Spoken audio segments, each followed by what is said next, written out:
The simmering rivalry between Chicago Sky forward Angel Reese and Indiana Fever rookie Caitlin Clark took another combustible turn this week, and the WNBA has yet to publicly weigh in.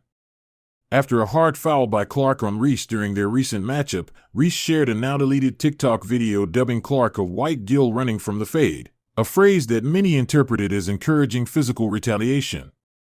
Despite widespread social media uproar, the league has remained notably quiet, issuing no direct statement on Reese's post or its implications. Reese's clip, which paired footage of Clark driving past defenders with on-screen text about running from the fade, struck a nerve in a sport already grappling with how to manage intense player rivalries and online discourse.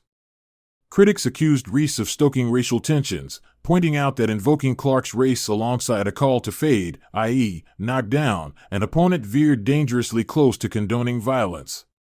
Supporters, however, defended Reese as exercising her right to express frustration over Clark's aggressiveness on the court and what some see as a double standard in media coverage of their skirmishes.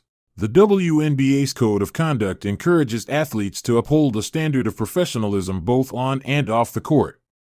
In response to unrelated incidents of fan misconduct and online abuse earlier this season, Commissioner Kathy Engelbert reaffirmed that the league would take all necessary steps to ensure our players can compete in a safe, respectful environment. Yet when it comes to a star player's own social media provocation, the league has chosen to stay mum, leaving fans and pundits to wonder whether its commitment to addressing hate and violence applies uniformly. Caitlin Clark, for her part, has publicly condemned any language that threatens violence. "There is no place for that in our game," Clark stated after learning of Reese's post, emphasizing the WNBA's responsibility to model respect both on the court and online. Clark also praised Reese's talents and suggested that their rivalry should uplift the sport rather than devolve into personal attacks. Off the court, Reese apologized for the post's wording but maintained that her intent was to fire up her team, not to incite any real harm.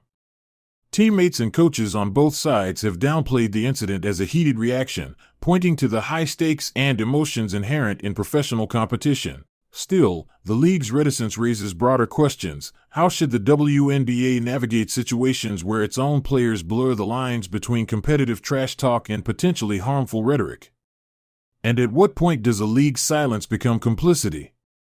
As women's basketball continues its surge in popularity, and with stakes only rising for broadcast ratings, sponsorships, and social media engagement, the WNBA may soon be forced to clarify its stance on player-generated content that toes the boundaries of violence and discrimination.